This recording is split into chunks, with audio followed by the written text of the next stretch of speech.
ఈ ఆవకాయ దండకం చదువుకుంటే ఆవకాయ టేస్టు, శుచి, రుచి అన్నీ పెరుగుతాయి. తప్పకుండా రోజు ఆవకాయ తినే ముందర ఇది చదువుకోండి. శ్రీ మహావిష్ణువు మదిలోన మెరసి ఉప్పు కారం ఆవ పొడులతో కలిసి లక్ష్మీనారాయణుల ఆశీస్సులందుకొని మానవులకు క్రొత్త టేస్టు చూపించగా శ్రీ శివుని దయ వల్ల నూనెను రప్పించి అన్ని కలిసి ఆవకాయనే పేరుతో ఇలలోన శాశ్వత కీర్తిని బడసి తెలుగువారి ఇంట ఇలవేల్పువై వెలసి తెలుగువారికి కీర్తి తెచ్చినావమ్మా. తెలుగువారికి మిగుల ప్రియమైన దాన తిన్న కొద్దీ రుచి మరగించుదానా నిన్ను మరువగలేము ఏనాటికైనా ఇంటింట నీ పేరు వినిపించునన్నా. ఊరగాయలలో నంబర్ 1 నీవు మాగాయకే నీవు అక్కవైనావు మెంతికాయకి తోటి కోడలైనావు ముక్కల పచ్చడికి తల్లివైనావు ముద్దపప్పు అన్నం బాగుగా కలిపి బాగా నెయ్యి వేసి నిన్ను నంజుకు తింటే ఆ రుచి వర్ణింప బ్రహ్మకైనా తరమా.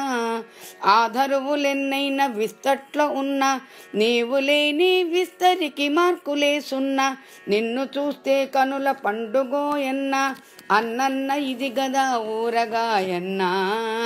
నువ్వు లేని తెలుగిల్లు ఉండబోదమ్మా నిన్నెంత తిన్నా తృప్తి లేదమ్మా.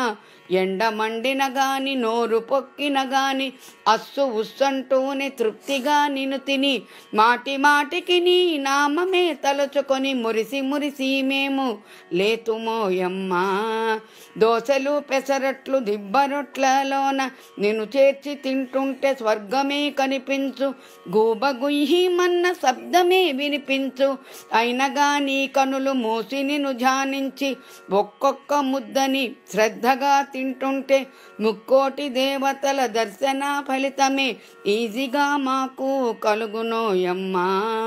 నియమము తప్పక ప్రతి ఏటా మేము ఆవకాయ నోము నోతుమోయమ్మ. జాడీల్లో కూర్చుని ఆశీర్వదించమ్మ స్థిరముగా మా ఇంట విలసిల్లవమ్మ. మా ఆరోగ్యము నీ చేతిలో ఉందమ్మ కనిపెట్టి కాపాడి చల్లగా చూడమ్మా. నమస్తే నమస్తే నమః. ఆవకాయ కటాక్ష ప్రాప్తిరస్తు. ఈ మధ్య పెరడీలు పాడడం లేదని అనుకుంటున్నారా? ఆవకాయ పెట్టడంలో బిజీగా ఉన్నానండోయ్. ఆంధ్రలో ఏంటో ఆవకాయ తినకపోతే ఎలాగా? మీరందరూ కూడా బాగా ఆవకాయ లగాయించేస్తూ ఉంటారు అనుకుంటాను.